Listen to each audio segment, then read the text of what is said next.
October 22nd Property and Finance Committee meeting to order. And real quick, we'll just go around and introduce ourselves. Shane Blazer. Zach Krulink, Mayor. Tom Moran, person 4.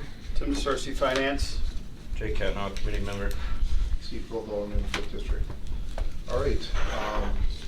The first and only item on our agenda tonight is for the 2020 budget discussion, and I'll start with you on that, Zach. So because we've, as you all know and saw, that we've migrated to Munis, the budget presentation is different this year than what you've probably seen in past years, in large part because Tim historically has built those spreadsheets, and there's not a way to get our financial information from Munis directly into the beautiful format that Tim's built and probably spoiled us with for the last number of years as it relates to that. So I hope that we can get to at some point when we get more familiar and departments get more familiar with the software, we're going to be able to represent the financials in a way that's a bit easier for everyone to understand and navigate and all of that. So definitely, as we've talked with departments, it's an interim year as we migrate and transition between the financial systems. And so figured we'd at least bring your attention to higher level budgetary pieces. You've got a budget, Tim's got a budget summary document he'll leave with you tonight that's similar to what has been distributed in the past. So it shares your aggregates, but of course the departmental budgets were all emailed to you last week. And I think we just talked about, making your way through the tabs and getting to the individual departments. You'll be able to see that. There are some departments we've asked, not some departments, some line items we've asked for more information, which is similar to the way the budget was presented in the past. And Tim didn't expand that for every one of the departments because the budget literally would have been hundreds and hundreds of pages. So, we can get into offering detail to wherever anyone may want that from the supporting background. So just a couple of slides to walk us through the 2020 budget as we presented it. So 2019, from a recap, we saw above average levels of street reconstruction activities with Chase, 7th, East Grand, kind of confluencing or happening all at the same time, converging at the same time. We also had a number of new sidewalk construction elements, the second phase of riverbank stabilization and park improvements, and from a final piece on that, from a capital standpoint, the fire engine replacement. So a lot of borrowing, a lot of capital intensive priorities in the 2019 budget. As we look to the 2020 budget, overall a much closer to average, if not slightly below average level of capital investment, more routine operational levels within departments. You'll find as you go through the budget, departmental requests remained pretty static from previous years. There's a couple of areas that identify. One is a new proposed mill and overlay street reconstruction program. So that's essentially something that, if you remember my transmittal letter last year, I had asked Public Works to come up with a plan to look at our street surfacing methods and means that we can probably more cost effectively invest in our street surfaces, offering for our toughest streets a new street surface, one in particular that we're not going to get in and reconstruct in future years. So Public Works can talk about that as we go forward, but that's a new initiative we added into this budget.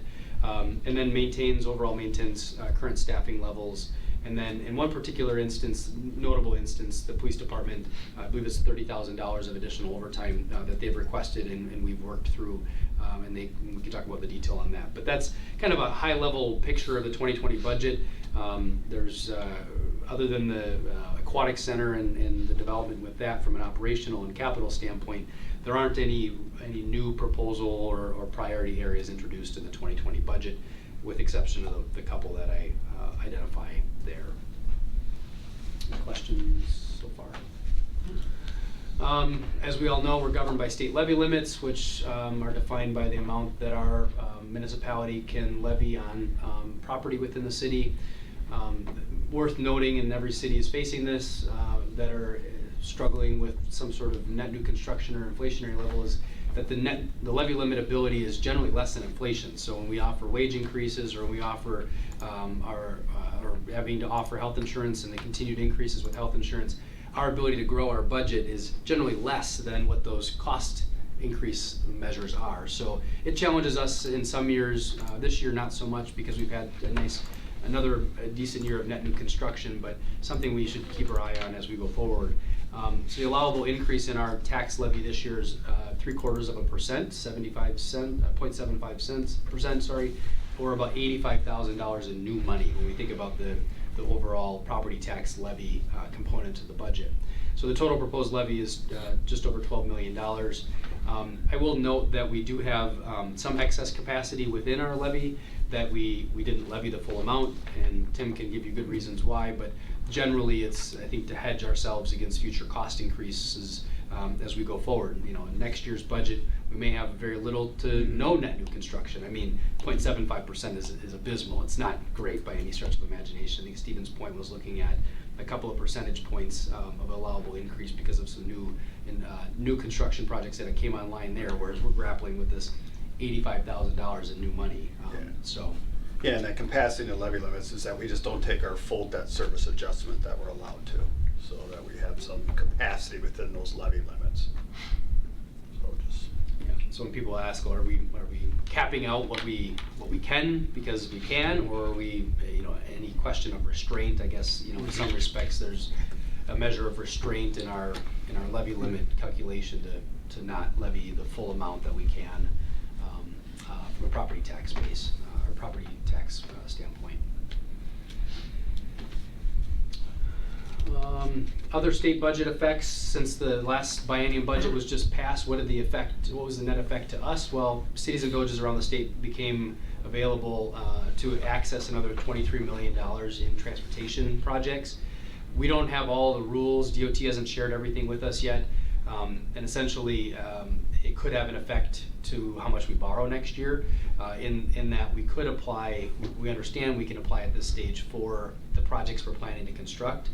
We generally borrow for those projects, so we might be able to offset what we would plan to borrow next year if the rules get written by DOT and we get all that information in time. So I cite that as something that's probably going to come throughout the winter and into the spring. Once we get the information from DOT, that the council, staff will probably propose what we plan to do in that, and then council will have to debate it, discuss it. But that would be the first item. Is there's a new pot of money for street transportation projects, of which we don't have all the information on. The second part is the notable increase, a 10% increase in general transportation aid. So that was another $106,000 in new money that we got. It's reflected in the intergovernmental aid section of the budget summary, and we'll get into what that is in a minute. And that's essentially what's funding the mill and overlay program, is earmarking that portion of that money. I mean, it all goes into a pot, but essentially thinking about that in that term. And then cities and villages got 2% increase in mass transit, which we're not quite sure what that materialized, or maybe you know now. But we're anticipating a decrease in the federal portion of that. Oh, so no. we have a slight increase, estimated at this point, a slight increase in the tax, the local share for Local that. share for from that the program, mass about transit. 20-some thousand.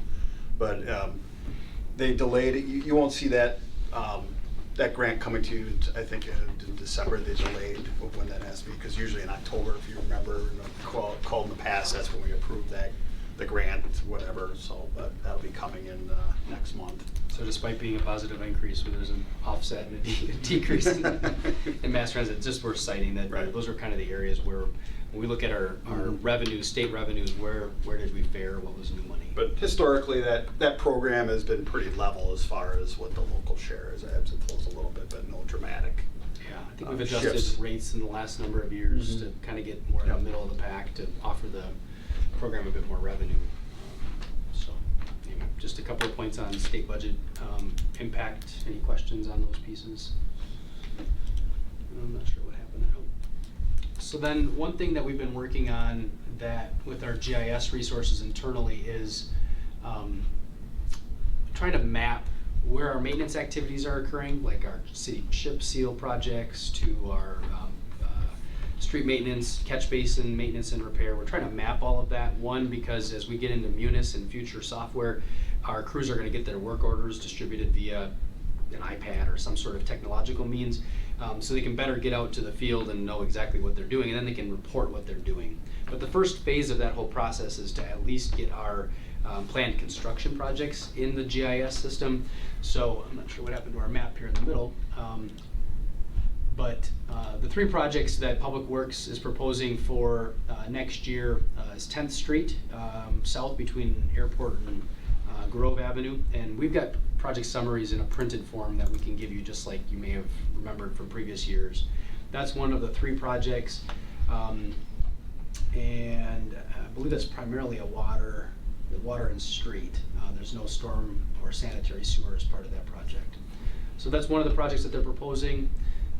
The other one, I'm not sure how to, looks like I lost my navigation on it. The second of three projects is Second Avenue, which is south of north of the expressway. The expressway between there and 10th Avenue. Gosh, it keeps kicking me out. But that's the section that heads into the, near St. Mary's and where that road curves, I guess, in that area. And the third project, which maybe this will not cooperate,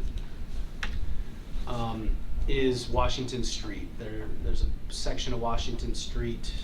Yeah, oh my God. We can pull it up through Munis this way too. 12th Street to Baker Drive. And so that's the third of the three construction projects that are notable for next year. There's also some other engineering projects. And Tim, are they in this budget here? As far as what? Maintenance, the other, there was the patching project at. Yeah, we have, Wilson Street replacement patching. I think that's concrete patching. We have joint sealing in the budget for $96,000. Another one is the West Jackson Street design for $200,000. That's the STB Urban project, I think is slated for 2021, if I'm not mistaken. Or 2022, depending on. 2022, depending on that. So we have money in there that for the design.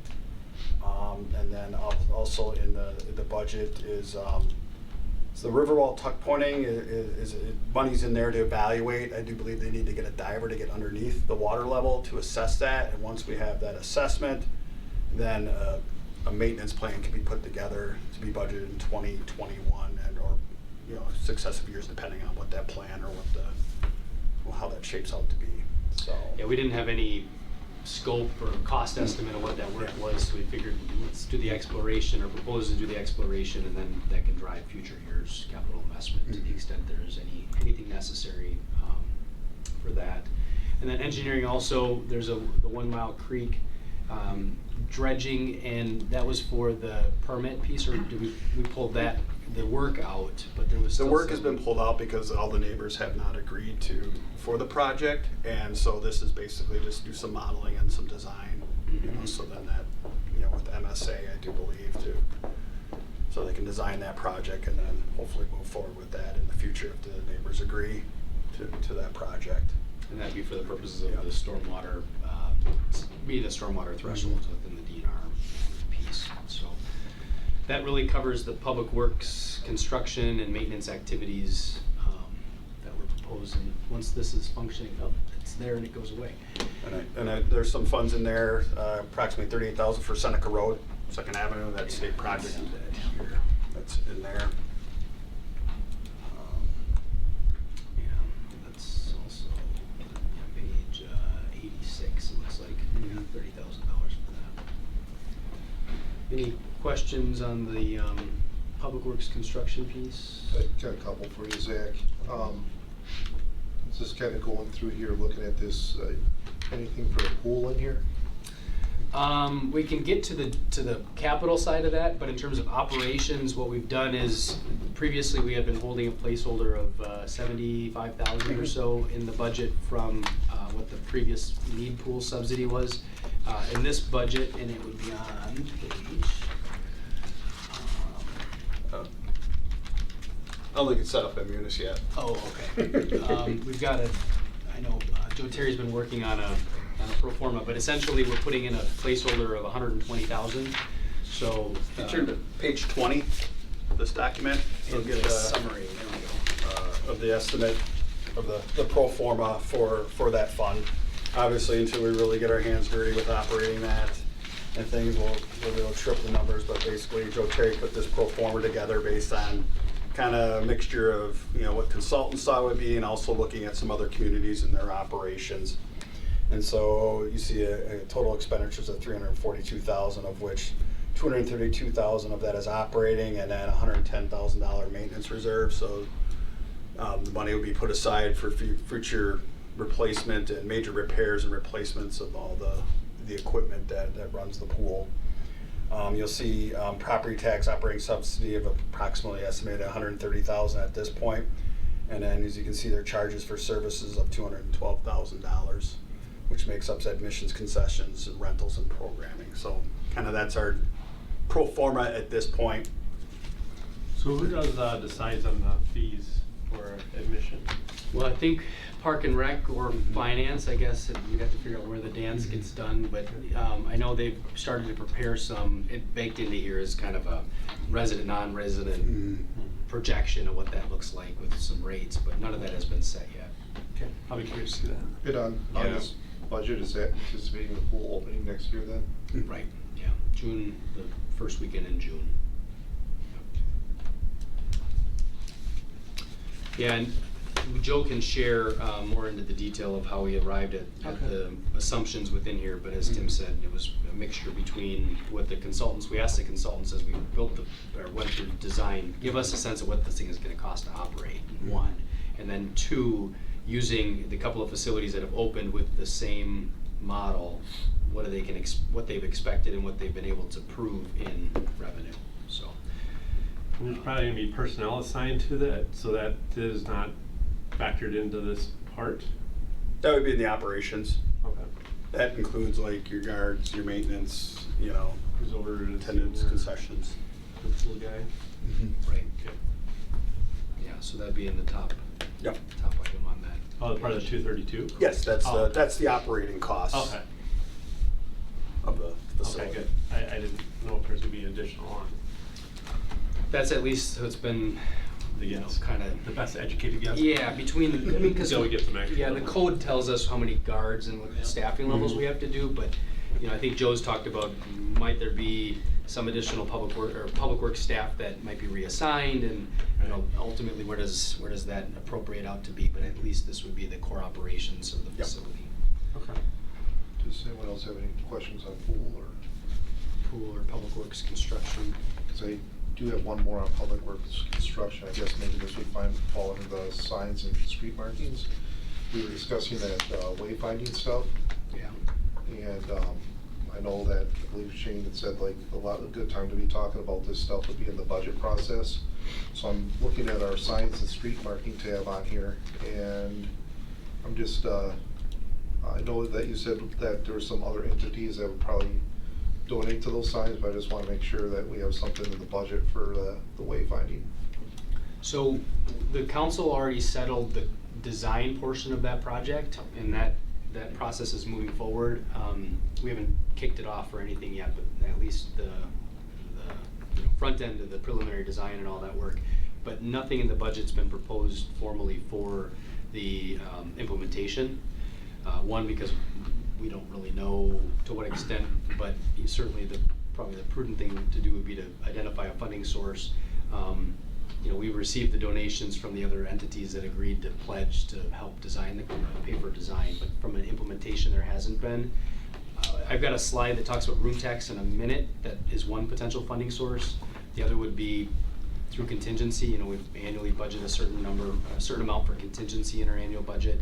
Or the third option, which you probably are remembering, is the carryover resolution. So depending on what our end of year looks like when we close out the year between vacancies in positions or projects that didn't occur that we had anticipated to do, those would all be funding sources potentially for the implementation. But again, nothing has been proposed in the budget, and by all means, certainly take input or. Yeah, I guess myself, that's one of my screamed the loudest, is because we know we're going to be spending money on it next year, but we're circumventing the budget, and we're going to have to identify a different funding source later.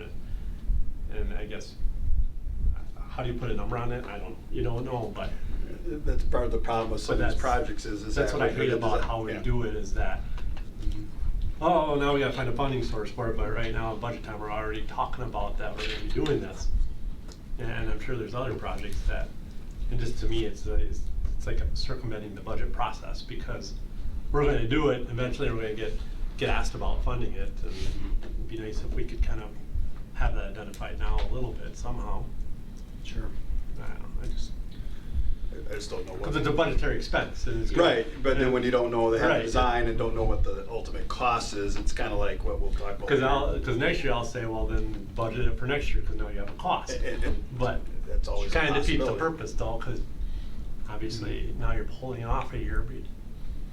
Yeah, right, when you want to implement it. Right, when you want to implement it, Sure. but yeah, because it's gonna be. And a lot of that has to do with the timing of when the stuff it goes too. You know, if it's something like the design was later in the year, it's by the time you get to, you're already through the budget cycle. By the time you get the design, and actually get some cost estimates, and so then it's kind of one of those things where, you know, do you address it now with a budget amendment, or do you wait and put it in the next budget cycle? Yeah. You know, so. We're gonna be asked to spend money on it, I just know it, you know. Right, yeah, we're 1 foot in Right, to it, right? yeah, we're 1 foot into it, because Mhm. it was decided that we're gonna do this, but obviously now we're gonna have to figure out how to pay for it later on, when it should be kind of getting identified, or money should be set aside, and something else has to be foregone. Well, I guess, do you have a preference from a funding source of if it's property tax or room tax? Well, I should say property tax, the general fund, which includes property tax. To me, it seems like it'd be, because it's for, wayfinding signs are for visitors more so than they are, so, you know, room tax would be more of a, in my mind, because that's who's benefited from it, is the people that are generating that room tax. And maybe So I can then it's swallow that would be a funding source, because they're in essence paying for their own signage. In the room tax slide, I've got, I don't know what the numbers offhand, but there's a surplus or a gap. You know, we haven't planned to spend everything that account will accrue, so it could be a mixture of room tax for visitor and room tax for parks and recreation. We've got the outlay fund that has a surplus, or had a surplus of $350,000 in it that we've been carrying. So we could identify that now if you feel more comfortable. I putting just it in my there brain, as I a- just kind of feel that at least we kind of have a direction or an idea, and I'm comfortable with that. But Yeah, I'd feel more comfortable if we identified it from the surplus, maybe up front, than Okay. getting into next year and. then say, oh, well, we're gonna pay for it, or we Yeah. can pay for it here, here, and here, but. I don't Yeah, and if know. we Is put it a funding cart before the source- horse or what? I don't know. Sure, yeah, but at the same time, we don't have to spend it all, right? I mean, we can decide, well, we'll come back and say, okay, here's what we'd like to spend it on, and I think the other piece that perhaps pre-funding some investment would be leverage with those other donors. Say, well, what is the city committed? Well, the city hasn't committed anything. Well, then they're gonna say, well, if the city hasn't committed, it's that Why whole should we? chicken or Right. the egg deal. Yep. So, yeah, we can account for that. I'll feel better now that we had this 2-minute discussion on it when it comes up next year. Okay. I just, that's the way Well, and we can, add it to the list of potential room tax projects. It's kind of. Yeah, there's so much, the thing is, there's so much money that's there. Right. I mean, so if you had $250,000 or whatever, but you could have 12 items for 300,000 or whatever. Mhm. Or that would come out to 300,000, so something isn't gonna be. Do half this year, half next year, whatever. You're just either not gonna do it, or you're Fund it for next year, or. take it from somebody else, or something else, or whatever. Right. Or But at least fill the hotels up. try this year. to start with identifying where you'd like the money to come from, Mhm. in a finite amount. Yeah, and I think room tax, for all the reasons that have been mentioned, is the most logical Mhm. place to pull it. I mean, there's probably some levy capacity to tap it from general fund, but, where's the benefit get derived from is probably what's been mentioned. Any Yeah. other public works, construction, or? So we just, this year, again, in the format of trying to arrive at a better way to present the budget document, we've got a graphic to show where our expenditures are allocated.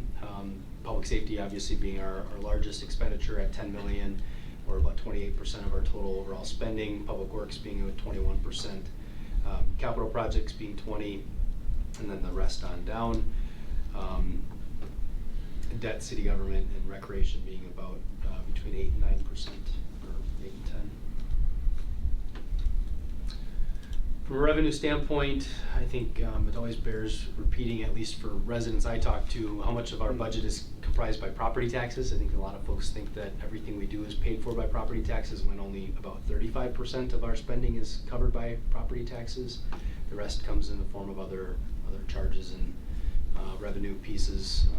The intergovernmental is an interesting one to me always, because when you look at all the variety of sources, which Tim has in his budget summary, it shows it all there. But and then the last piece on debt, two pieces. Fund balance applied, the $500,000 that's proposed to take from our reserves and apply it to the next year's budget. And then the last portion of the debt, which we can get into and talk.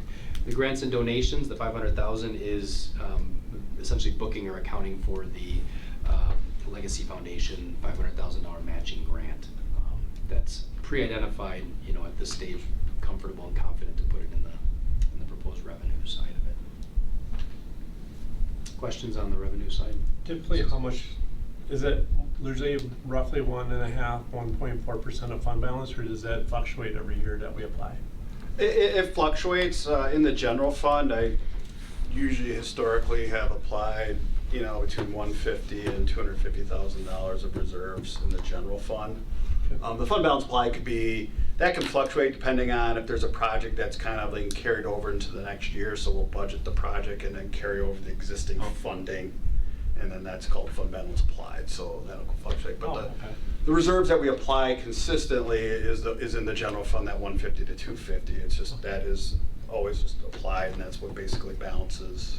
Because theoretically, our expenditures are in excess of our revenues in our general fund, between 150 and 250,000. So we're always utilizing some of those reserves in the budget. Do we make up for that in any interest, or does that come off the? Well, interest earnings. Obviously, your fund balance, all your reserves. I'm investing those, and that's a budgeted revenue. And actually, over the past number of years, it was just not too long ago where I was budgeting like $68,000 of interest earnings. Now, in this budget, I'm budgeting $300,000. That just shows you the investment rates have, but then that can also go the other way. Right. And so what I try to do is, as interest rates kind of go up, that fund balance applied, the general fund will kind of lower that, kind of hedge against it.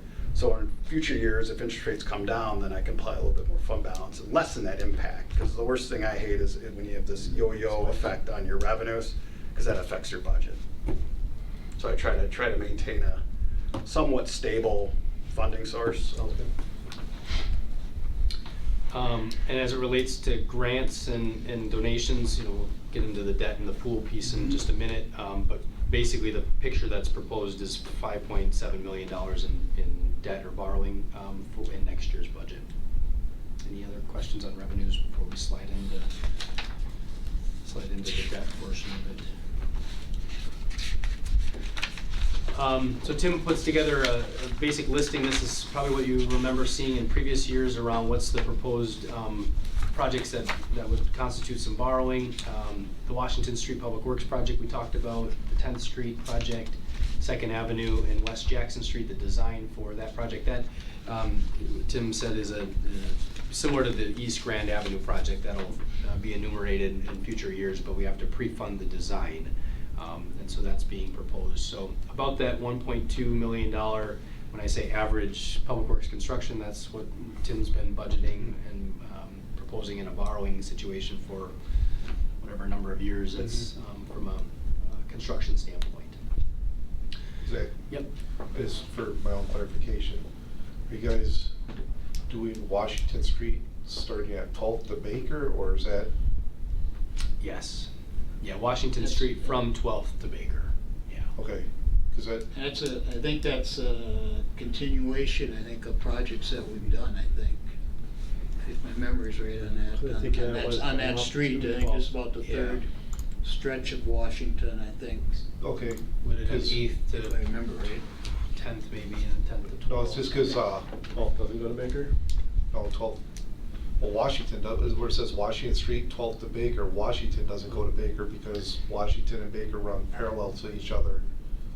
Except for it does curl. I think it curls on the backside a bit. There's By a, the- I don't know by what the that Hartle street is. Monument Yes, or exactly, something? by the Yeah. park By entrance. Baker Baker Drive, Yeah. know, because. Well, Baker Street and Baker Drive I think are two separate streets, if I'm not Mhm. mistaken. Yeah. Okay. So that would be how it's, yeah. Oh, yeah, yep, okay, yep, all Where right. that yep. curves there. However, it got named Drive-In Street. Oh, okay, so you're Some gonna city start- engineer in the past decided to name Yeah, it. I get it now, I just didn't, when I was thinking about it in my mind, it didn't look right, because, yeah, I get it, you're gonna start at Washington Street and take it all the way up to where the curvature is close to Robinson Park by the Yeah. viaduct there, got it. Yep. Yep. And then, on the pool issue, basically, I proposed the worst-case scenario. You know, if we didn't raise another dime, this is the proposed borrowing for the pool facility for next year. And the Metalco piece, which, to remind everyone, we have to pre-fund our portion of the rail spur. I think it's about 800,000. We're funding 400, and then the T grant is gonna fund 400, or Metalco will pick up the rest, whatever the T grant doesn't support. But our maximum outlay on that rail spur is 400,000, and then that'll be paid back through revenues from the TIF district. So, of course, we gotta borrow for it up front, so it affects our borrowing. So on the pool itself, you know, I'm open to conversation on that in terms of what we'd like to propose in the budget, but this is just a worst case scenario. We figured start there, end up somewhere no worse than that, but hopefully better between the contributions that we still have asks in for. And I'll give you a list of those in an email so you have them. But we have not heard a no from anyone that we've pursued with a 6 or 7 figure gift. You know, last year we heard maybe, and we heard not now, but, you know, ask again next year. But that's the final portion of what our obligation is with the pool and related development there. Is there any time frame on when you would expect to hear from them? Well, you know, I think if we think just from a finance standpoint, we're gonna have to go to the borrowing markets in the spring, because we're building it, right? And we're gonna have a draw schedule to pay off that. So depending on what those responses are at that point, if it's we'll give you a gift, it's gonna be a one-time gift, or it's gonna be over 3 years, we're gonna have to figure out how we're gonna structure that. But I would say if we don't have a complete answer from folks, you know, by April 1st, then we just need to go to the market, do it, and then if those gifts come in later, yeah, just write it back, write it off backwards, so. Tilly. That number is after the donations or the legacy and that. Correct, Right, yep. That's what's left after. Yep. So Estimated, we yeah. have to match or someone has to match the 500,000 yet, so it's really 3.5 if we were able to have, if the donor, if somebody matched the legacy 500,000, but yeah, this is the total. Okay, okay. Total The everything. 500 is, yeah. Is in that 4 million number, yep. Yep. I mean, the 500 from them is on the revenue side, and then on the borrowing side, again, worst case scenario. Tim, I just have some questions for you, municipal bonds. Sure. This construction, that would all, like Zach said, we go to the market in spring, and we get this covered by the issue of municipal bonds, correct?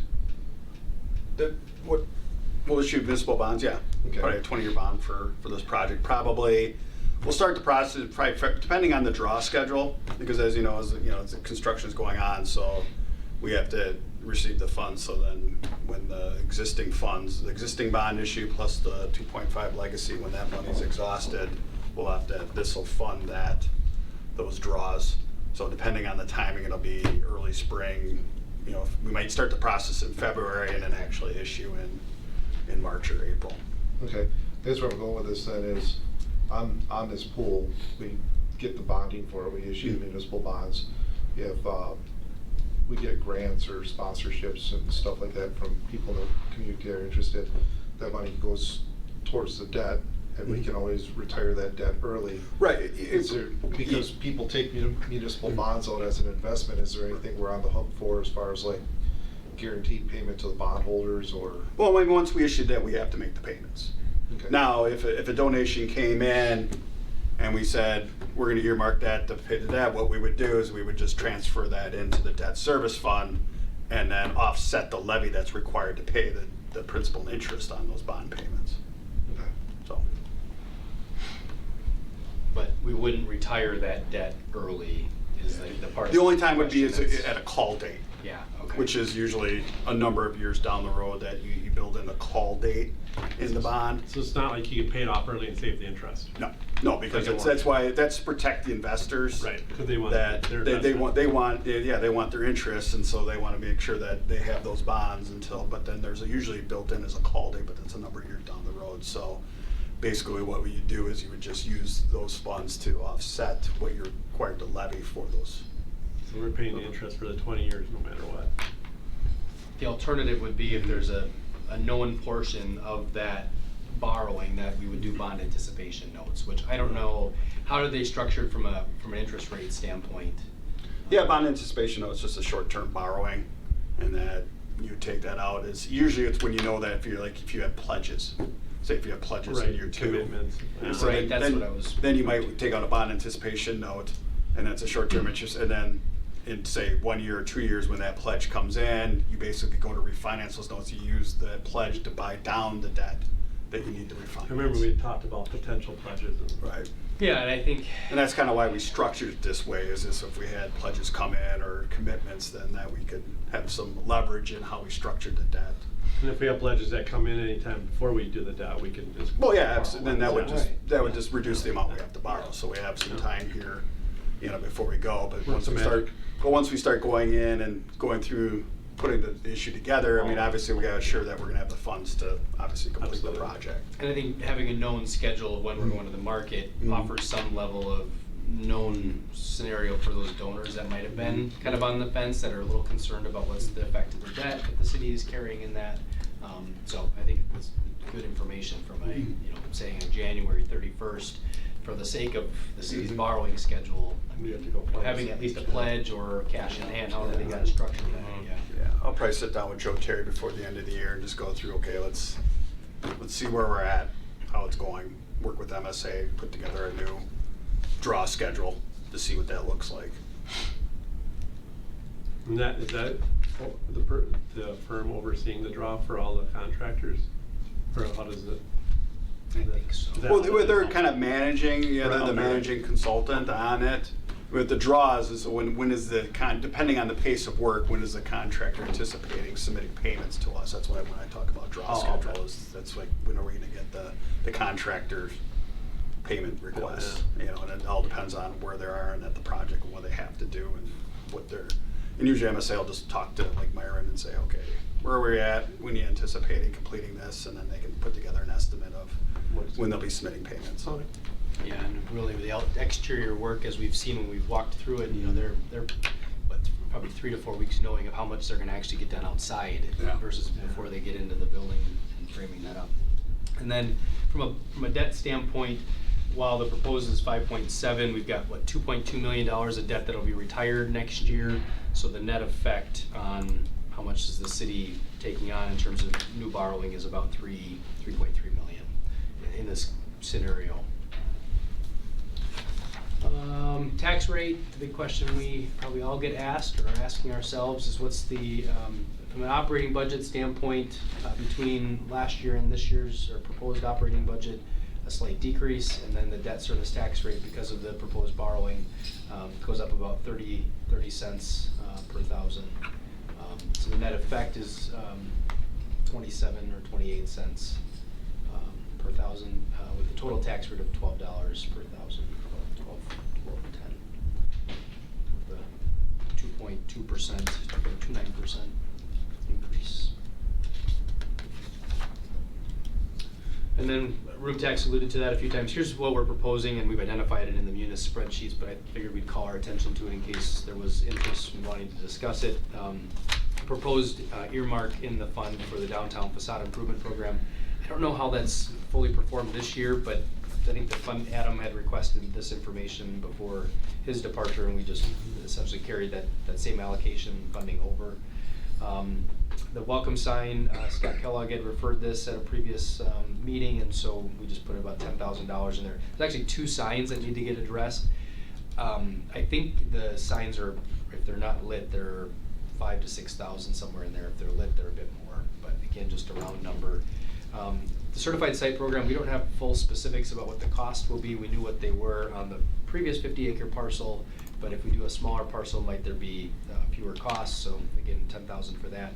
If you've been on the West Industrial Park entrance from 25th Avenue, it's in kind of tough shape, and a lot of the businesses that are in there either have had, that are on the sign, some have had name changes, some are not listed, so folks have asked for getting representation on there.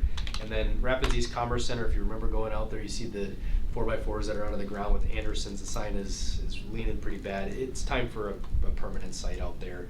This might be a TIF eligible expenditure. I don't know if you had any input on that, but we propose to pull it from room tax. I know some of the tenants in there have offered to pay for a portion of the project, but again, an allocation for what that might entail out there. Is that a TIF eligible expense for the sign? There's probably not much capacity. It could be, but yeah, that tip is running pretty thin at this point. I mean, it looks like it'll cash flow, but just Depending on how that shakes out. So, and then the last piece, the bike share program that's been in existence now, this will be the third year. The first 2 years were taken care of by a single donor. I propose in the budget that we've been asked to fund a station. I think they've got 6 stations around the city, and so they've requested that, and I propose that we put that in the room tax portion. And then based upon the projections that Tim's put together, there's $12,000 unencumbered from next year's revenues and expenses, not considering what this year has performed. There's obviously those dollars stay segregated into that fund, so there could be some funding for that. The bike share folks have shared a packet of information with us, as have the Heart of Wisconsin Chamber of Commerce, so I can share all that with the council, what their requests were. The Chamber of Commerce allocation request was flat, the same allocation they've gotten at least for the last 10 years, I think, by my recollection, from what we budget for from the property tax levy, which is $25,000. Then the CVB gets the balance of the room tax 70%, which is I think $365,000. If my memory serves me right. It's in the Munis spreadsheets for the CVB. Sorry, $262,000 is what it looks like they'd be entitled to.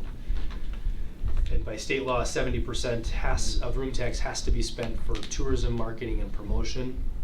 Now, the council does have the ability to decide by whom is that spent. So a lot of cities will do a contract. That's something we've kicked around in the past, and I think we'd want to do that. I think you also mentioned in the past too, getting a contract from the CDB as to what their activities are like, what's their budget for their operations. Because again, we could do our own tourism marketing if we wanted to, or find another entity to do tourism marketing and promotion. It's just that 70% of that fund has to be spent in that area. and that's one thing that the reason why I've asked Sue Schill to get kind of get a contract, because with state law there's 70%, or there's this formula where it could be not less than what you collected in a certain year, and there's a schedule of things like that, so it can be different depending on what it is. So that's something we have to decide, is at what level do we want to fund the CVB, as far as either just the 70% or go by this statutory formula based on what we've collected in the past. So, in regards to the surplus of the room tax we were talking about for the wayfinding signs, how could this revenue apply to that as well? If we were to draw up a contract with them that we wanted to use a portion of this for the wayfinding of their 70%, could we do something of that sort? Instead of rather than just deplenish the whole surplus or part of the surplus? Yeah. Okay. Tell them here's your allocation for the year, and a portion, earmark a portion for any number of activities, marketing, promotion activities. Yeah. Unfortunately, the fund has performed well, partially because of storms and contractor work. I mean, there's just no hotels are busier for a lot of reasons, but nonetheless, yeah, I think the city reserves the right to decide how. Could you go back to that bike share one again? Yeah. Just to go over it. Sure. For my mind. Okay. Just before we jump to the bike share, one more question about CB. I know they've been in here, and I know a little bit of what they do. I mean, they get the setup in the back of Aaron's Wines and Steins there. But otherwise, if we're giving them 70% of this, which sounds like we have to, is that all just marketing that they're doing on their own?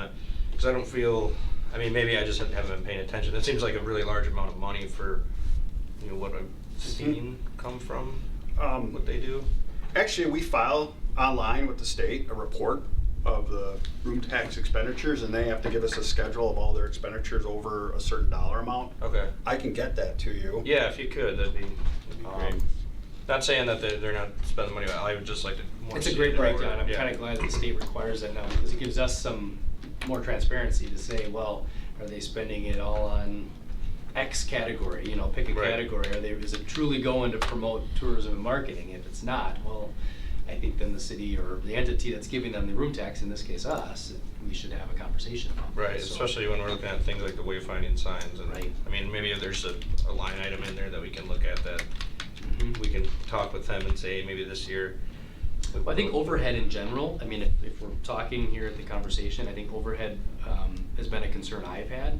How much money they putting into their overhead, which is just their office space and their Right. utilities and their presence where they are. I mean, how much does that go to their mission is a question. And they may believe it's 100% and it's no problem, but I think in some respects, you know, a tourism agency that has a retail storefront, there's a certain cost with that.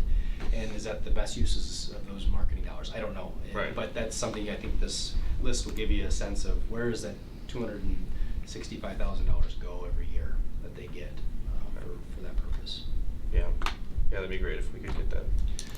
I will mention too, you know, we've had joint conversations, I think I've mentioned in my council reports, Chamber and CVB monthly, we've been talking with them about coming up with a kind of a modern, current day marketing plan of how they're marketing the region. A lot of it's holdover old legacy methods from previous management at the CVB and both at the Chamber. And I think they're receptive to thinking a little bit differently, like answering the question, who puts heads in beds? Does Cranberry Tourism put heads in beds? Probably not nearly as much as sports marketing does, you know, things like that, where they're truly focused on growing that number. I mean, that should be something they'd be interested in too. Yeah, because that, like you said, the cranberry festivals, and I mean, those things are all great, but heads and beds things, I think if we were to get more high school sports or more sporting events and put more towards that, those are the people who are gonna come and stay. So- Well, and I know you can go if you have an event like the BMX event, and they'll help market Mhm. and things like that, so. Yeah. It's just a matter of approaching them. Right. Mhm. Yeah, I think they've done a great job sports marketing wise. You know, they've got the sports commission, which really builds out what are our facilities in the region. You know, the soccer stuff, they help bid to get those competitions here and supporting the nonprofit groups that hold those events and tournaments. But I think on an external marketing basis, getting the Chamber and CVB to have a bit more cohesive marketing message and not just, you know, whatever the visitor's guide cover is for the year is their theme. Well, they should be a bit more full. I mean, we've got all these recreational amenities in this region that are beyond just the sporting facilities that they can help. Wayfinding is a small example of that, but you know, I think they're interested in doing that more and more, which is awesome. But anyway, I don't want to go down that rabbit hole too far, but just Right, offer at right. least their board is having some discussions. I know Scott Kellogg is the city's representative on their board, and you know, maybe asking them to come in and give us a report at a council meeting or. Yeah, that'd be awesome. So I guess a question on this that I have is, these monies, once the budget's approved, we give them the monies immediately, like at the beginning of the year? No, quarterly. Yeah. As we collect it, you know, because based on how much we get, they get a percentage of that. So this is just an estimate of what we think we're gonna get, but we actually pay them, you know, a percentage of the actual room tax that's collected.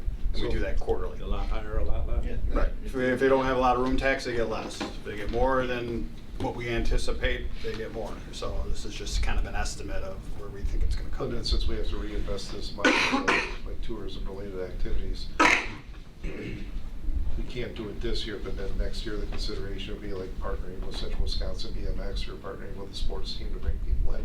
Would that be permissible? Well, that's what they They do, should be. yeah, I mean, they're kind of our conduit for that, as opposed to the one-off type stuff. I mean, there's history that Tom probably remembers on the room tax and how the city dispersed that to various individual groups, and I'm not proposing we go back there, but, I mean, that's a lot of challenge, picking winners and losers and all that. Anyone else want CVV expenditures? 18? The whole council, I mean, Yeah. it'd be good for everyone to see it. So anyway, you were gonna ask about bike share? Yeah, the amount, yeah, I think you had 9,000 or whatever, is that, and there's 6 stations, is that I guess, to operate those things, or what is this? Good question. I mean, Yeah. and it, is that, and it says for one, so is that 9,000 that we're paying for one of those stations, and there's 6 stations? So it's 54,000 that we're looking at? Right, yes. I wanted to make sure that was right, that I was under. You're understanding at least the gist of it. So it is a network, and so Legacy Foundation, they committed to 3 years, and they committed, Legacy said, we'll cover 2 if you going to fundraise for the final 3rd year. I think it's important to note that bike share generally at cities does not break even. It's an amenity, for lack of a better word. And I think that's the point on the bike share piece, but yes, it's a 6-station program. They've got requests out to, I think there's a couple that have been funded already. This will be, one of the 6. I don't know kind of the but-for test, like if they don't get 6 sponsors, what happens? I don't have and again, we could have them in for a presentation. It's probably best to get them to answer those questions. But anyway, that would be my response to. Do we get data on the usage of them? I have that. Yeah, I have that in their request, so I'll Okay. share that around to everybody. So I think it's a great program, I just wanna make sure. Yeah, are they just sitting there? And, I don't know. Yeah, it's a fair I've question. seen people ride 'em. Yeah, I've Mhm. seen it every once in a while, but I'd just be curious to see. I think it's a proof of concept. I mean, you commit to 3 years because it's either gonna make or break. Like, you have to get to year 3 to prove that they're not leaving next year. I mean, I bought a $20 membership this year myself. How many times did I ride on them? Probably not as much to pay for the $20, but I think more and more people, as they see them there, and it's more of, I'm gonna actually use that asset or amenity. Right. Yeah, $20 ain't bad. Well, and I think that they're hopeful that commonly health systems fund these in cities. Like, you go to any city that has a bike share. I don't remember who's funding like Madison's right now. Wausau just signed up with Zagster, actually the same vendor that we're using. I think in the future they're going to go without stations, which will create a little zoning problem for us. A lot of cities are getting the scooters now, and they don't have docks, so they're kind of a nuisance. I think Milwaukee was the first to say, we got to manage these things. But this will be the 3rd year of this docked station bike share, and I understand that Zagster's breaking from that docked system like everybody else is too. So we'll see what the future holds of that. But I heard that Wausau's actually was docks like ours is, with the stations. So does your membership only grant you usage in Rapids, or is it any? That's a great question. I don't know if I don't there was know. like a connection or. Originally, yeah, that's a great one share question. kinda- Mhm. Yeah. All right. I would think it would, because they're all part of the Zagster network. Right. I don't know how the revenue share works. I don't know how much they get out of that $20. That's the point. But yeah, the data is interesting, especially when you look at the geography of where those people are coming from that are users. Far fewer users are locals. Right. The majority of our users are like random places around the country that come into town. Yeah, exactly. Yeah. Huh.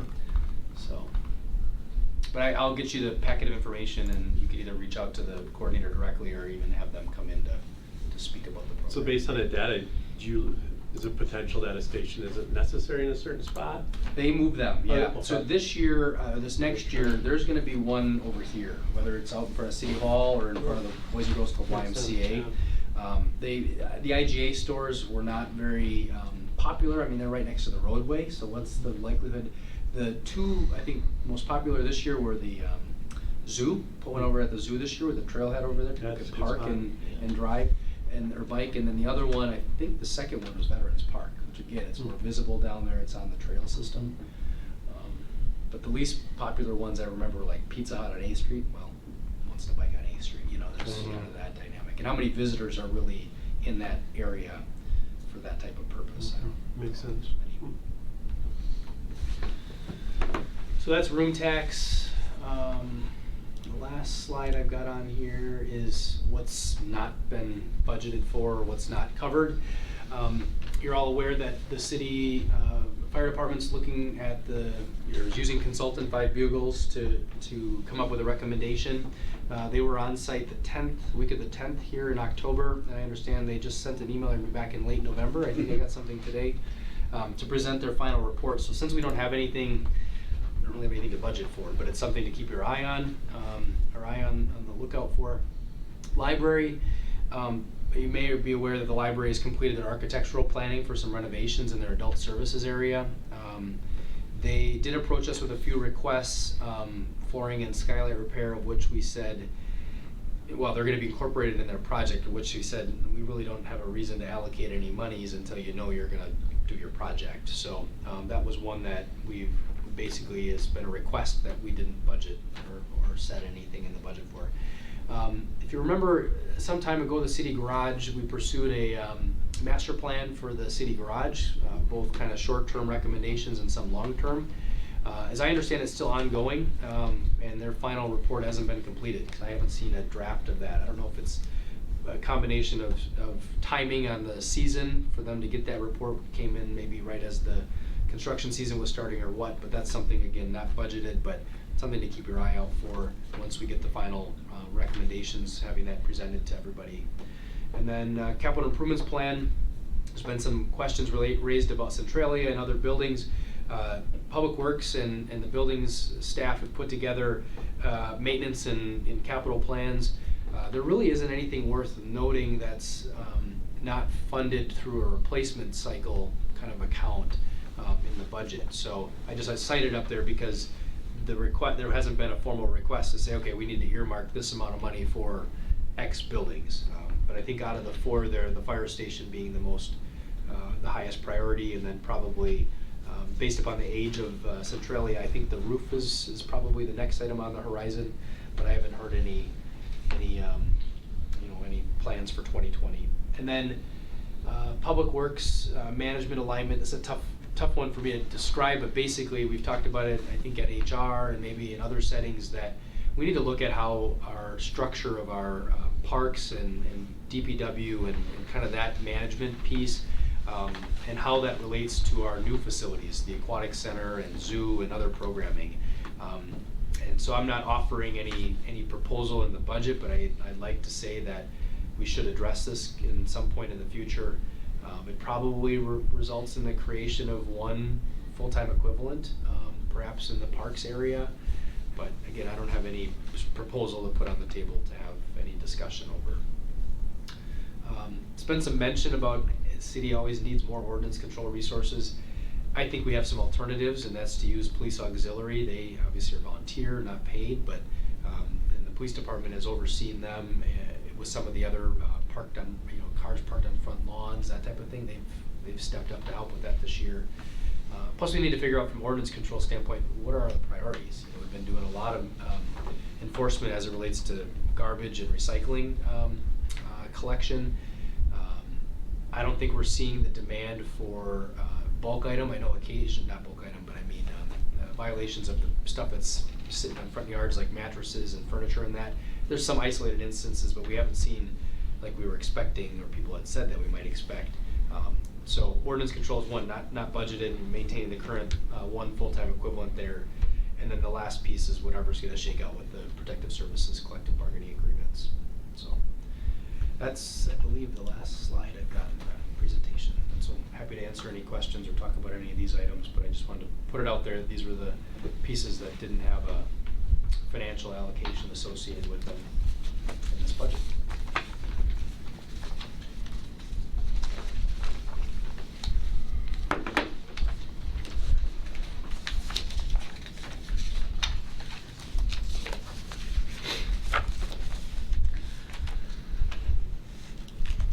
What are your thoughts, Steve, about going forward meeting with any of the department heads? I'm just gonna kind of leave that up. If you like me to bring them in, we can call a meeting if you have questions for specific department heads. Yeah, I'd like to see, Public Works come through and go through their budget and highlight details in there, and protective services probably should do the same, the big ones. Yes, if Joe Terry definitely, I think he might still go, but. Police, fire. Those are the big budgets. We should meet with them, take that. Some of the smaller ones, I think we can just You know, ask the mayor or Tim if they have any questions. Go right or- directly to them too. Or go directly to them, yeah. So Tim's on vacation till the 28th. Joe, yeah, I think it is the 28th, yeah, next Monday, he comes back. Next Monday.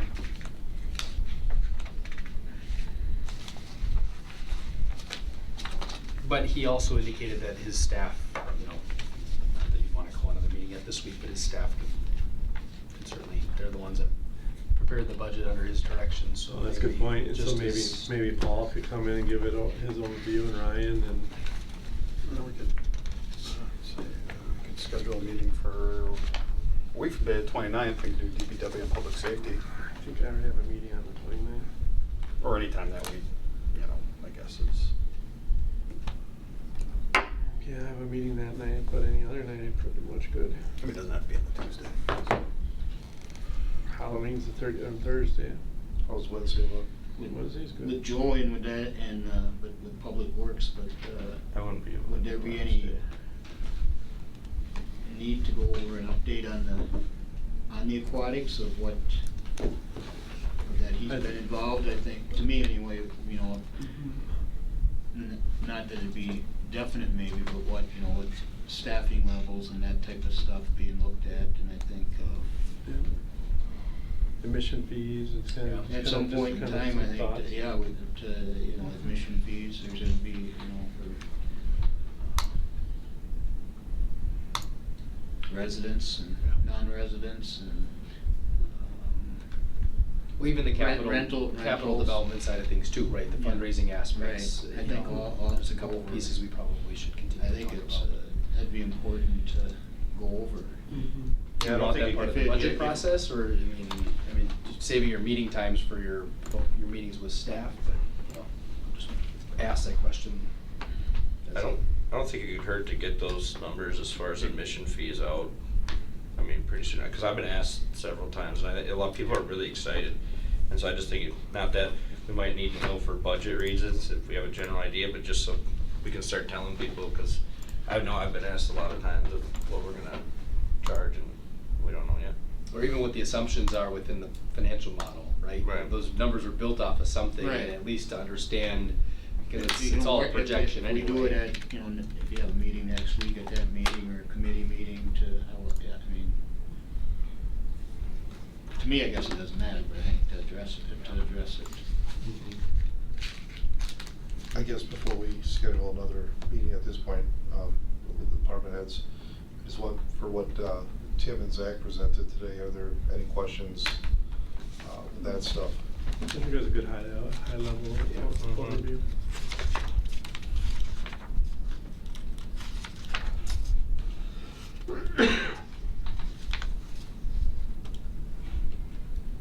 I have a question. I think I've asked this in the past, but probably forgot, so just get my memory refreshed here, but in the budget, I'm looking at what's budgeted for common council. And the wages seem to line up, and the social security withholding lines up. We got these Chromebooks to reduce on some of the stuff that we use. I'm just kind of wondering if there's some money in here that we really need in here, if that could be moved to a different portion, because it looks like we have $1,500 for conferences, but I don't think anybody from council attends conferences I'm aware of, not that I've heard. And I think it's better to leave it in there just I in case somebody think to wants to leave go. it, it's something that I think we did have people that used to go. We didn't have it, we had it in there for a while, and then it was kind of, we didn't have it in there, and then there was some interest, and so then when it got rebudgeted, so it's kind of one of those things where. And I guess my question, Steve, do you have some money, are you looking for some money to put somewhere else, or are you just looking to save money? just looking to save Okay, money. I didn't know if you Yeah, had because it some was area of interest. No, it's just like the $2,750 for copy, and then that actually looks like it's increased by 10%. Yeah, that's one thing I was gonna bring up, is I honestly mostly always use the digital copies, so, but everyone has their preference, so I wouldn't wanna take that away, but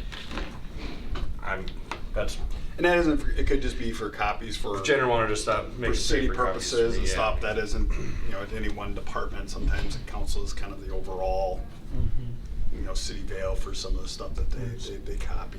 Or make copies and put in council basket or mailboxes, some of that's. I think charged for citizen that. requests, things Yeah, like I that, suppose.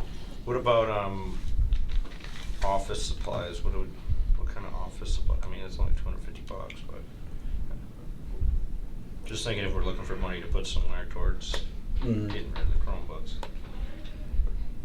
Well, we did, was gonna remind me, say, Tim, where did we put that? I mentioned it on the onset, and forgot to bring it up In again. the IT budget somewhere? Yeah, we went back and forth between IT and For what?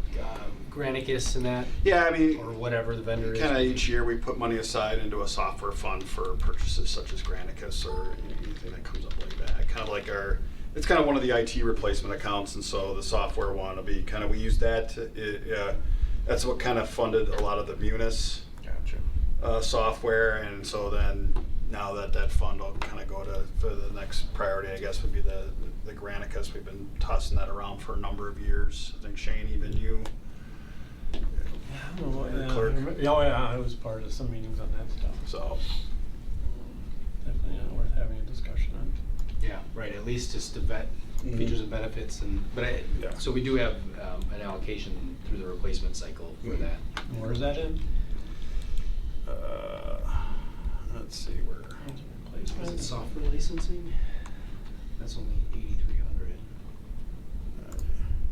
Because the device is probably. gonna come IT out, from the a IT. replacement account. You'll see there you got computers, Yeah. computer network and hardware, Software. and then software. So you have you put 15, or that's what's in there now, or? Right. That's what's in there now? Well, that's what, and I think we had 15 in there this year, so I think we got about 30,000 in there. And we might have some from previous years I'd have to look. So you can give us a report on like what's being budgeted, what's in that account currently, and what, because where does it have somewhere that, you're budgeting 15 this year to add to it? Right. Where does it say 30,000 somewhere? Well, the carryover resolution that we adopt each year in April, usually in April, that's where those funds, those replacement accounts with the balance that's left over at the previous fiscal year is carried over. Yep. And then the new money's added to it to fund the, those replacement cycles. But you But there's have. a balance. Is there a balance somewhere? Yeah. Or I mean, where- basically the non-lap, or the fund Right. balance applied, right, numbers, page 7 would at least be the aggregate. It doesn't get to what you're getting at though, Shannon, that's probably the individual. Right, because here it says 0% change, so current. Because that's the annual appropriation that goes in there. Yeah, I'm just what are those outstanding balances? Right. That's what we do through the carryover resolution in April. But they're put into a fund though, right? Or Right. and then where does it have all? Because there must be. I'm not explaining. Use that software. You just said that we've got $15. We're putting more money into it, so we might have 30,000 into it. Where's the printout, or is there?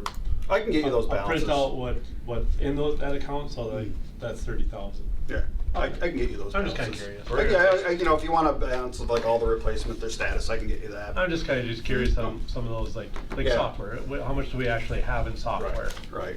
And like I said, in that carryover resolution, that's where really those balances are really identified, Right. carried over. So, but I can give you an But I'd like update to on see those. where they are now, or Sure. what it's going to be, or what the balance is now. I can see, oh, okay, there's 30,000. We'll put another 15 as 45. Yeah, you Right. can see that, and Sure. then that would include Public Works fleet, it'd include PD fleet probably, and any of those replacement accounts that, we would be setting money aside for them.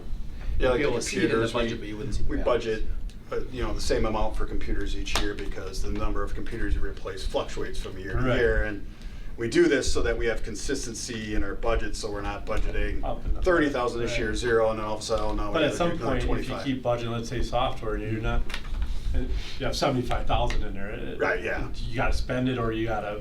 Well, there's not much in that reallocate it because of somewhere else. Munis. Oh, yeah. Or put up a plan, right? I think that's what we Right. talked about is like, when we look Right. at, especially IT, for example, a lot of years we had been allocating monies that we didn't quite have a replacement cycle for that stuff for. We didn't know how much we were gonna be spending, so Right. either vacancy or the director hadn't put a Right. plan together, so yeah, Yeah. that's a good point you raise. At some point, you got to stop putting it in there. And Yeah. Well, if we probably wouldn't have had, if it wasn't probably for Granicus, we probably would have said, well, if we have no software needs. out there, we probably wouldn't have Again, is budgeted. that, at that time I can ask, but is that really something we wanna jump into now with doing Munis and? Right, That yeah, being that's a another big software. question, yeah, Mhm. yep. Cause well, you went to some of the meetings too, Yeah. it could be a very involved software, Yeah. involved many Yeah. departments like Munis does. Yeah, correct, is now the right And time. is this the right time to jump into another one? And have Tim in charge of that one? No, nope. Project manager. Yeah. I don't want anything to do with agendas. So, Another thing, Sorry. no, that's fine. Part of the reason I want to have this meeting is so we could give this a really good, going through, and, I mean, if we want to go into it with, our public safety folks and our public works director, so we can really have a good vetting of this budget for council, that's my goal. But some things, I just wanted to give this while we're here, a good look over, because, I mean, some things we might not ask about or consider, as I'm reading this and jumping through here, I think it's worth touching on next year, but probably might be a really big year for elections, and I was just, looking at our elections operation tab and what our outlay is, and since we have, the luck of the draw to have a former city clerk here, maybe we can give that a look over and see how, in his opinion, we look good going into what will probably be a very heavy election year next year. Well, I'm sure what she did is what I did and talked to Tim and find out what she spent on the last presidential year, and he kind of massaged the numbers off that. So yeah, that I'm was, sure it's. yeah, this budget was based off the 2018 budget when we had 4 elections. Yep. So that's basically how this count is really budgeted, is you kind of look how many elections you're gonna have, and usually it's either 2 or 4 for the most part. And Yeah, but so- then this presidential year, you kind of look back 4 Right. years ago, what'd you spend then, and kind of chew on that. Now that I can look at, because before when I was trying to see this, and now I can see the bookmarks and go through each budget a little bit closer, but that's how I did it when I did it. I just looked what it was 4 Yeah. years ago and what a little. And then we upped the salaries a little bit Because of the salary adjustment, Yep. yeah. So. That's the nice thing, you have that budget history to go off of. Mhm. I was just looking at their outlay too, it looks like they've decreased their, budget for the replacement and repair of, voting machines. That's one of those ones where annually $2,500 is put aside, and then it's carried forward for the replacement. I mean, I think, when did we replace the current ones? That was the last big outlay that we had. Yeah, we bought all those new ones. Right. That was probably. So this is the, for any major 4 or 5 repairs years or ago. replacement of those machines, but also I know that the city clerk is looking at those, what do we call those, portable voting booths or whatever. Oh, yeah. Those Yeah, things those have been old blue around. ones. Yeah. Before- Yeah. bad. Yeah, and so those are getting kind They're- of beat they're up, and so tired. they're looking to replace those. The 7,500 is basically accumulation of prior years, so that money was carried forward. So, and a lot of it, what we're challenging with these. So that, I'm sorry to interrupt you, but that current current adjusted budget, so that $7,500 is the current balance in there Yeah. now. So then, that was my question then, and so you don't need to send me anything because in that software one, going back to there, it's got $15,000 in it. Right. And there wasn't being any more added to it, so it was 0 change, so that budget has 15,000 in it. Right now. Right, but there's no, I see current adjusted budget 63,471. Right. or where's that? That's for That's for system, yeah. citywide computer systems. Yeah. So the current adjusted budget is the current balance as of, That's the current budget, not the Oh, balance, because okay. this is just the budget. It doesn't account for anything that's been expended out of that fund. So that's, so I would have an to. election outlay, There's 7,500 as the budget, less any expenditures, but this doesn't show the current year expenditures. Is there any way you could just add another column? Does Munis let you do that, or it just says what the no one total asked for balance columns, huh? The reporting is a little bit of a challenge in Munis. You can basically draw any field, but you basically have to have someone program it for you. Oh, okay. It's SSRS, is that SQL Server programming? Which I'm not a. Yeah. They gave me a crack course in it, and I'm like, It was a little bit over my head. Accountant, not IT specialist. Exactly.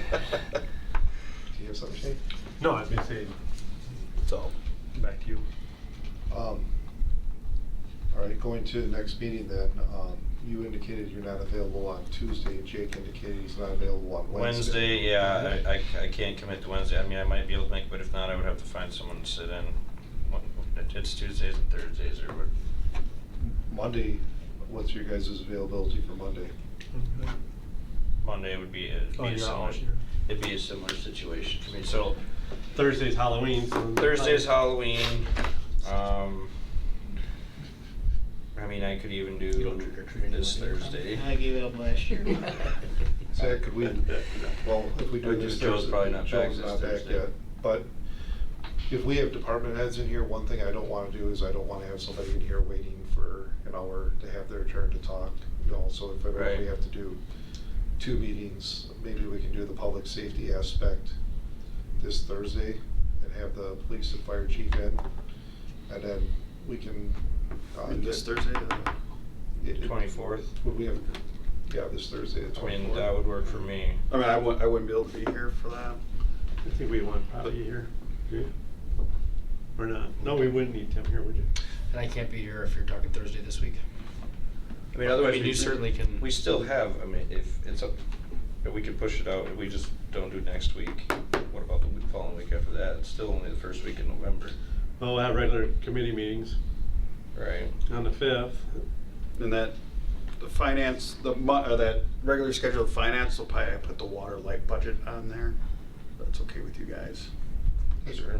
Because we have to review that and approve it, and I just got that the other day, so I can send that to you, and then I could, if it's all right, I can put that on the agenda for the regularly scheduled.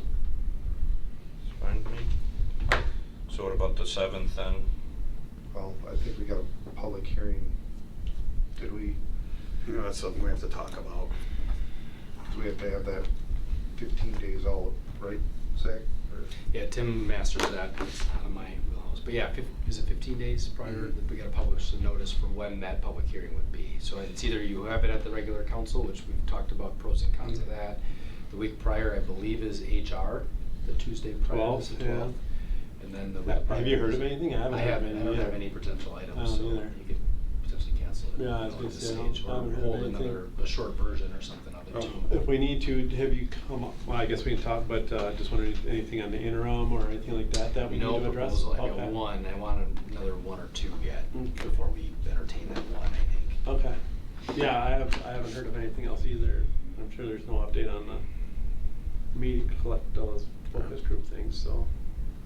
No, well. So, yeah. we haven't talked about that. I'd really Yeah. like to have our next meeting sooner rather than later, because I just don't want to. Well, if you guys wanna do that Wednesday, I mean, I'll try to move some stuff around, see if I can make it. If not, I'll call someone to. Oh, Tom's right here if you want. Yeah, so Tom, if I can't make it, GB will I and got sit in. Jack. I'll have Jack. All right. I mean, it's that, there's no voting action, right? It's gonna be No, it's more- just a Yeah, discussion. so I could always rewatch it and, Okay. If So, you have any questions, you Yeah. can send them right. ahead of time to Tim or the mayor. Mhm. why don't we plan for the next meeting to be at 4:45 PM on Wednesday next week. October 30th. And you want, public safety, you said? Yes. Public works? Public safety. Not both, you want to break it up? Do police and fire that night? Yeah, we do police and fire. that. Because Joel gets back that week. Maybe I'll give him a little time to get. Yeah, especially if you wanna talk a little bit more about aquatics, maybe at the public works one. I think Yeah. that would be completely fine. And depending on what we have for agenda items for finance too, we have that. There's only a couple of property type issues out there that I'm seeing and hearing about, so I don't think there's really a big agenda. Other than- It's probably gonna be closed session type stuff. Would we, well, I don't know what Tom thinks, but maybe flip finance and property and with public works, so we wouldn't be under a time constraint that night, and then do public works at 5 or whatever, and then I don't know what your agenda looks like, and then do finance after that. I don't either, have to check with that And though then, and see what. because then we wouldn't be under a To time me, constraint. time-wise, We could do a budget that doesn't night. matter, but I Get don't one know. out of the way. I don't know if you have planned or if you have to work or anything. I don't know, I don't get my schedule a week out, so. Oh. The benefits of being in a labor pool.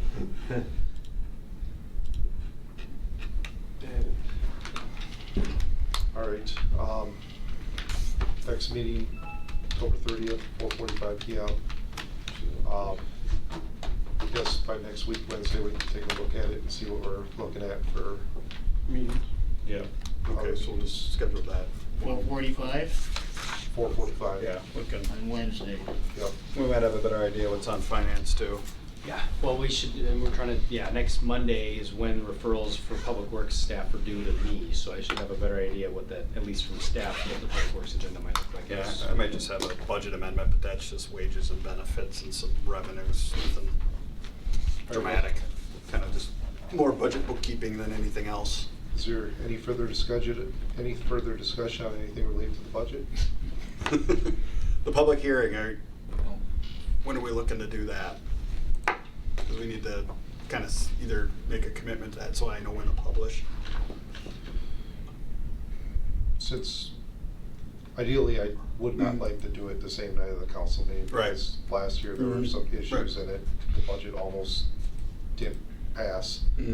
So I would like time, if there's something wrong, to send it back. But I think we're looking at a November 19th council meeting. Yep. And I'm trying to think when the 15th of November would be offhand, just do the math in my head. 12th is the Tuesday before.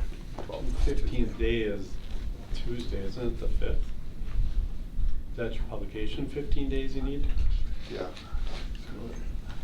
See, I even think though, if you even do your budget hearing a week before, you're still, even if there's problems, you have a week, you're not gonna be able to fix them in a week. Realistically, we need to be doing this now, so by the time the 19th comes.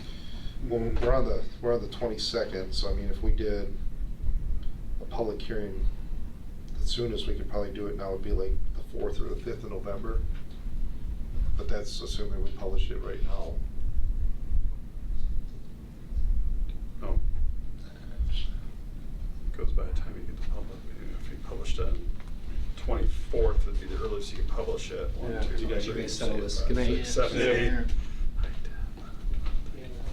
15, the 7th is the earliest you could do it. We should have been on this budget a month ago. We wouldn't be here. Well, that's a Thursday. How's that work for you guys if we did a public hearing? That's assuming I gotta get it public. Well, you gotta get the public hearing is at council, isn't it? Well, we have to make sure we have a quorum too. Yeah. It's a council meeting. You have to have council, not finance meeting. So it's a special council meeting that the mayor would have to call. It's the- You know, I think it's just gonna be probably too hard to try to get one Okay. scheduled, so maybe Well, this. we can do the public hearing like we normally do, but, you know, that 12th, that Tuesday the 12th, maybe we can have another, just a,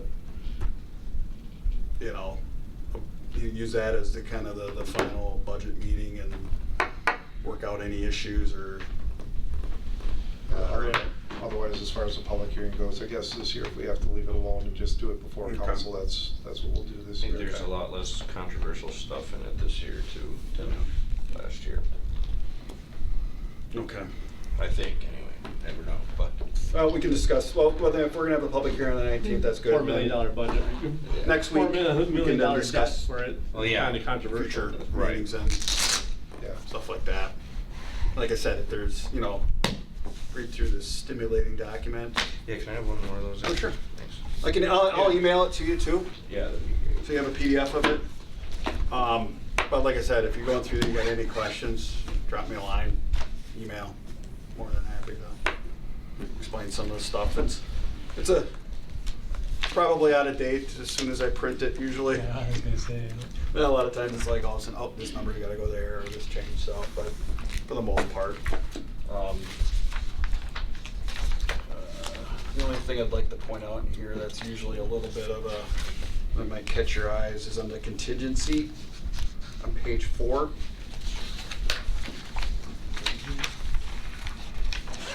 You'll see non-lapsing funds and contingency. Okay. the contingency number 587, that's our real contingency for wages, benefits, other types of stuff that are unsettled at this point. Mhm. You see there $1.2 million of non-lapsing funds. Mhm. And basically, that's a budgetary placeholder that I put in the budget to maintain our capacity in the expenditure restraint program. So it's basically, because if you remember, expenditure restraint is that your general fund expenditure, budgeted expenditures can only go up a factor of 60% of your net new construction plus a CPI factor. And so basically, we have capacity in that program, so I like to budget this amount in there, even though it's just designated as contingency, that there's no intended plan to use it, but then we maintain that capacity, and then we're not really restrained in the future budgets, because there's been a couple of years where expenditure restraint has really been a problem for us, especially in a low inflationary, if you have low construction, low inflation, all of a sudden your wages and benefits and other things go up, and all of a sudden now you're exceeding expenditure restraint. And we don't want to not qualify for that program, because that's like about $450,000 that you get from the state for qualifying for that program. So if you look at that, that's what that is. It's not intended for anything.